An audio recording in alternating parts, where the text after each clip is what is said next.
नमस्कार शिक्षणप्रेमी मित्रांनो, मी डॉक्टर रमेश चौधरी. शिक्षण सखा या यूट्यूब चॅनलवर आपले हार्दिक स्वागत.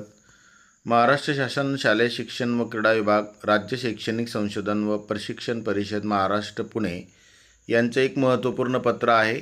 पत्राचा विषय आहे राष्ट्रीय लोकसंख्या शिक्षण प्रकल्प 2026-27 अन्वये भूमिका, अभिनय व लोकनृत्य स्पर्धांचे आयोजन करण्याबाबत. तर हे पत्र राज्यातील सर्व उपसंचालक, प्रादेशिक विद्या प्राधिकरण मुंबई, छत्रपती संभाजीनगर, नागपूर, नाशिक, अमरावती आणि प्राचार्य डायट सर्व महाराष्ट्रातील यांच्यासाठी आहे. आणि पत्राचा संदर्भ आहे NPEP NCERT नवी दिल्ली यांचा मान्य कृती आराखडा 2026-27. तर राष्ट्रीय लोकसंख्या शिक्षण प्रकल्पाच्या संदर्भामध्ये जो कृती आराखडा मान्य केलेला आहे त्याच्यात सन 2026-27 नुसार लोकसंख्या शिक्षण विभागाने विविध उपक्रमांचं आयोजन करण्यासंदर्भात कळविले आहे. NCERTकडून जे पत्र प्राप्त आहे त्याच्यात या गोष्टी मान्य झालेल्या आहेत आणि कृती आराखडा घटक क्रमांक 4 नुसार करिक्युलर ॲक्टिव्हिटीजमध्ये जिल्हा, विभाग आणि राज्य स्तरावर लोकनृत्य व भूमिका अभिनय स्पर्धा घेण्याचं नियोजन आहे. सदर दोन्ही स्पर्धा या शाळास्तर, जिल्हास्तर, विभागस्तर, राज्यस्तर आणि राष्ट्रीय स्तरावर नियोजित आहेत. सदर स्पर्धा सर्व शासकीय शाळा, नवोदय विद्यालये, केंद्रीय विद्यालये, स्थानिक स्वराज्य संस्थांच्या शाळा ज्याच्यात जिल्हा परिषद, नपा, मनपा शाळा आहेत, KGBV, कटक मंडळ, शासकीय आश्रमशाळा आणि शासकीय अनुदानित शाळेतील विद्यार्थ्यांसाठी आहेत. तर सदर स्पर्धेचा तपशील पुढील प्रमाणे दिलेला आहे. तर भूमिका अभिनय सादरीकरणासाठी विषय दिलेले आहेत, ज्याच्यामध्ये निरोगी वाढ, भावनिक आरोग्य आणि मानसिक स्वास्थ्य, आंतरवैयक्तिक संबंध, नातेसंबंध, मूल्य आणि जबाबदार नागरिकत्व, लिंग समानता, पोषण, आरोग्य आणि स्वच्छता, व्यसनांचे प्रतिबंध व व्यवस्थापन, निरोगी जीवनशैलीचा प्रसार, प्रजनन आरोग्य आणि HIV प्रतिबंध, हिंसा व दुखापतीपासून सुरक्षा व संरक्षण, इंटरनेट व सामाजिक माध्यमांचा सुरक्षित वापर या महत्त्वपूर्ण विषयांवर भूमिका अभिनय स्पर्धा होणार आहे. त्या भूमिका अभिनय स्पर्धेसाठी जे नियम आहेत ती इयत्ता 9वीच्या विद्यार्थ्यांचाच सहभाग यात अपेक्षित आहे. सादरीकरण शालेय गणवेशातच करणे बंधनकारक आहे. वेळ 5 ते 6 मिनिटे. विद्यार्थी संख्या 3 ते 5 एका गटामध्ये. शिक्षक संख्या 2. मुलींचा संघ असेल तर 1 पुरुष आणि 1 महिला शिक्षिका सोबत असाव्यात. स्पर्धेचे माध्यम केवळ हिंदी किंवा इंग्रजी. शाळेत दिव्यांग विद्यार्थी असल्यास किमान एकाला तरी प्राधान्य द्यावं, अशा या स्पर्धेच्या नियम आणि अटी आहेत.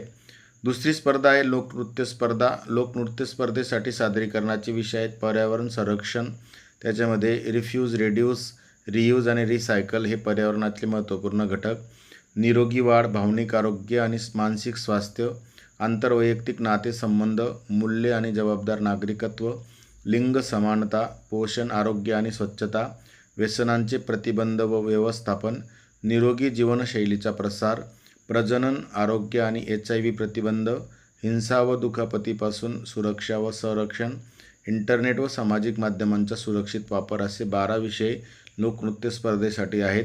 लोकनृत्य स्पर्धेसाठी पण नियम आहेत. त्याच्यामध्ये पहिला नियम आहे इयत्ता 8वी आणि 9वीच्या विद्यार्थ्यांचाच सहभाग असावा. सादरीकरणासाठी वेशभूषा, केशभूषा विषयास अनुसरून असावी. वेळ आहे 5 ते 6 मिनिटे. विद्यार्थी संख्या 4 ते 6. शिक्षक संख्या 2. मुलींचा सहभाग असेल तर 1 पुरुष, 1 महिला शिक्षिका असाव्यात. भाषा या ठिकाणी स्थानिक भाषा म्हणजेच लोकल लँग्वेज अपेक्षित आहे. जसं राष्ट्रीय स्तरावर स्क्रिप्ट हिंदी किंवा इंग्रजी भाषेतूनच परीक्षकांना देणं आवश्यक असेल, मात्र याच्यात भाषेत स्थानिक भाषा लोकल लँग्वेज वापरू शकतात, कारण लोकनृत्य स्पर्धा आहे. शाळेत दिव्यांग विद्यार्थी जर असेल तर किमान एकाला प्राधान्य द्यावे असे याच्यात म्हटलेलं आहे. स्पर्धेचा कालावधी दिलेला आहे की स्पर्धा खालील नियोजनानुसार आयोजित करण्यात येणार आहेत. जिल्हा स्तरावर 20 ऑगस्ट ते 10 सप्टेंबर 2026 या कालावधीत, विभाग स्तरावर 11 ते 25 सप्टेंबर या कालावधीत. सदर स्पर्धा शाळा, तालुका, जिल्हा स्तरावर आयोजित करून प्रत्येक स्तरावर प्रथम क्रमांकाचा संघ, भूमिका अभिनय स्पर्धेतून 1 संघ आणि लोकनृत्य स्पर्धेतून 1 संघ पुढील स्तरावर पाठवावा.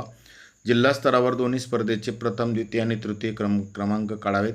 जिल्हा स्तरावर दोन्ही गटातून प्रथम क्रमांक आलेले 2 संघ जे विभाग स्तरासाठी पात्र असतील त्यांची यादीसुद्धा स्पर्धा संपन्न झाल्यानंतर 11/9/2025 पर्यंत विभाग स्तराला पाठवण्यात येईल. त्याचा नमुना दिलेला आहे.